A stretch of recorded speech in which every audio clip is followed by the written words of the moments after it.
इन लोगों को तो बस शादी करनी है, पर कल को अगर मेरी बेटी किसी गरीब घर में रोती हुई मिली ना, तो ये रिश्तेदार आज जो शादियों में नाच रहे हैं, तब इसकी सुध लेने नहीं आएंगे। सबको दिखावा चाहिए, पाखंड, मिठाई, गहना, लेकिन किसी को बेटी की खुशियां नहीं चाहिए। छोटे से कस्बे में एक मध्य वर्गीय परिवार रहता था, रमेश और सुनीता। उनकी 3 बेटियां, आरती, पूजा और सिमरन। घर भले ही छोटा था, लेकिन दिल बड़े थे। तीनों बेटियां पढ़ने में होशियार, संस्कारी और माता पिता का गर्व थी। पर जैसे ही बेटियां बड़ी होने लगी, समाज और रिश्तेदारों की निगाहें बदलने लगी। हर शादी विवाह में, मोहल्ले में, यहाँ तक कि मंदिर के बाहर भी एक ही बात सुनने को मिलती, 3-3 बेटियां हैं, बाप रे बाप, कैसे कराओगी इनकी शादी। रमेश भाई, एक बेटा भी होता तो कम से कम बुढ़ापे का सहारा रहता। इतना भी क्या पढ़ा रहे हो बेटियों को, आखिर तो चूल्हा चौका ही करना है ना। रमेश और सुनीता ये ताने मुस्कुराकर सुनते, लेकिन रात के अंधेरे में एक दूसरे के आंसू पोंछते। आरती, रमेश और सुनीता की बड़ी बेटी, बचपन से ही समझदार और जिम्मेदार थी। जब वह सिर्फ 10वीं में थी, तभी घर की हालत इतनी बिगड़ गई कि वो पढ़ाई छोड़ने की नौबत आ गई। लेकिन आरती ने हार नहीं मानी। उसने माँ से सिलाई सीखी और आस पड़ोस के कपड़े सिलना शुरू कर दिए। दिन में स्कूल जाती, शाम को मशीन पर बैठ जाती। बिटिया, पढ़ाई छोड़ दे तू बहुत थक जाती है, माँ कई बार कहती थी। लेकिन आरती मुस्कुराकर कहती, माँ पढ़ाई ही तो है जो मुझे इस हालत से निकाल सकती है। धीरे धीरे मोहल्ले में आरती की सिलाई मशहूर हो गई। शादियों के सीजन में तो रात रात भर मशीन चलाती। कई बार उंगलियां कट जाती, लेकिन वो रुकती नहीं। इसी कमाई से उसने 12वीं की फीस भरी। फिर बीए और बीएड के लिए उसने प्राइवेट कॉलेज में दाखिला लिया। उसके पास किताबें खरीदने तक के पैसे नहीं थे, तो वो पुरानी किताब लेकर लाइब्रेरी में घंटों बैठती। लेकिन आरती का संघर्ष यही नहीं रुका। सिलाई के साथ साथ वो कई घरों में झाड़ू, पोछा और बर्तन करने भी जाती। कई लोग ताने देते, इतनी पढ़ाई करके बर्तन मांजती है। वो चुपचाप सह लेती, क्योंकि उसके दिल में एक सपना था, माँ बाप को अच्छा जीवन देना और अपनी 2 छोटी बहनों की पढ़ाई छुड़ाने न देना। पढ़ाई के दौरान वह हर सरकारी नौकरी की परीक्षा दे रही थी, बार बार असफल होती, लेकिन हार नहीं मानी। माँ बाप को पता भी नहीं था कि यह कितनी बार अकेले शहर जाकर परीक्षा देने जाती थी। टिकट के पैसे तक नहीं होते थे, तो कई बार बिना खाए लौटती। और फिर एक दिन जब वो कपड़े सिल रही थी, डाकिया आया और बोला, आरती का घर है क्या? आरती बोली, हाँ। डाकिया बोला, आपका नियुक्ति पत्र आया है, आपने प्राथमिक विद्यालय में सहायक अध्यापक की नौकरी पाली है। माँ के हाथों से पानी का गिलास गिर पड़ा और पापा की आंखें भर आई। आरती ने मशीन बंद की और चुपचाप भगवान की मूर्त के सामने जाकर बैठकर रो पड़ी। उस दिन सिर्फ आरती की मेहनत की जीत नहीं हुई, बल्कि हर उस गरीब लड़की की उम्मीद जीती थी, जो हालातों से लड़कर कुछ बनना चाहती है।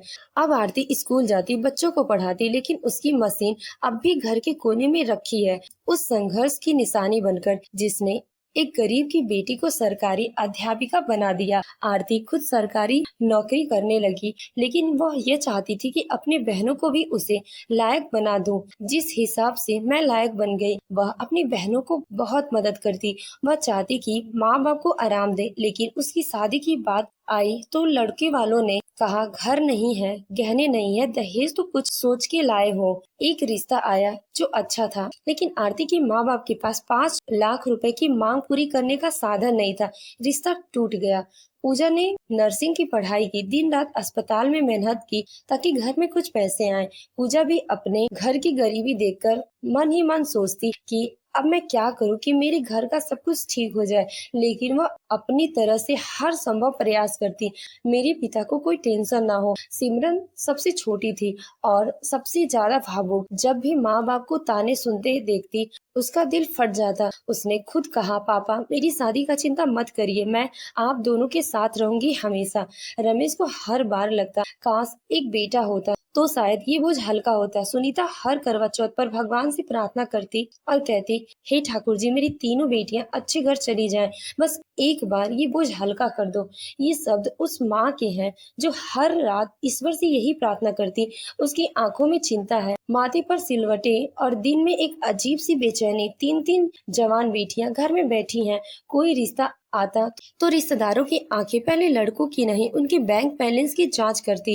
रिश्तेदार क्या है, जैसे अदालत के वकील हो, ये रिश्ता मंजूर करो वरना फिर कोई नहीं मिलेगा। इतनी बड़ी लड़की घर में बिठा कर रखी है, मोहल्ले में बातें हो रही हैं, दहेज कम दिया तो लड़की को ताने सुनने पड़ेंगे। माँ बाप की मजबूरी, इसीलिए हर बार झुककर कहते हमें अपनी बेटियों की जिंदगी संवारनी है, अपनी इज्जत बचानी है। इस चक्कर में वे सब कुछ हारने लगे। जमीन जो दादी की निशानी थी बेच दी, गहने जो शादी में बेटी को देने थे गिरवी रख दिए, खुद सूखी रोटी से गुजारा करने लगे ताकि मेहमानों के लिए हलवा पूरी बना सके।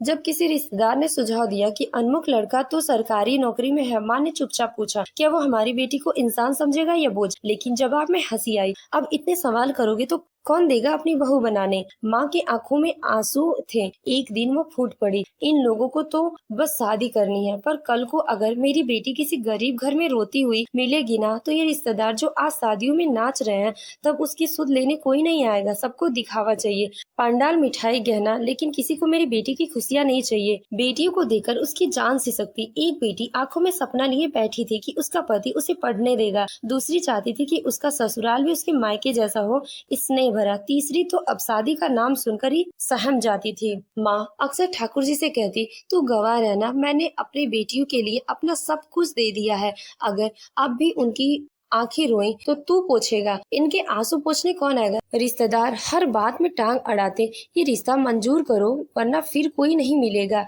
इतनी बड़ी लड़की घर में बिठा रखी है, मोहल्ले में बातें हो रही हैं। माँ बाप समझौता पर समझौता करते हुए जमीन बेच दी, गहने गिरवी रख दिए, खुद दाल रोटी का गुजारा किया, बेटियों की शादी में रस्में पूरी की। माँ बाप चाहते थे कि अपनी बेटियों को सारी खुशियां दे जो एक बेटी का हक होता है, लेकिन ये सब देखकर भी रिश्तेदार आपस में बातें करते थे कि देखो ना, शादी करने का पैसा नहीं था और सामान तो ऐसे दे रहे हैं जैसे किसी राजा की बेटी को दिया जा रहा हो। आरती सरकारी अध्यापिका थी, उसकी शादी तो सही से हो गई।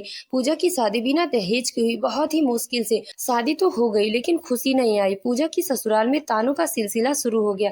बिना दहेज की दुल्हन आई है हमारे बेटे के लिए। ससुराल वाले कहते तुम्हारे मायके वाले तो कंगाल है। ये सब देखकर जब छोटी बेटी सिमरन की शादी की बात हो रही थी तो सिमरन ने खुद शादी करने से इनकार कर दिया।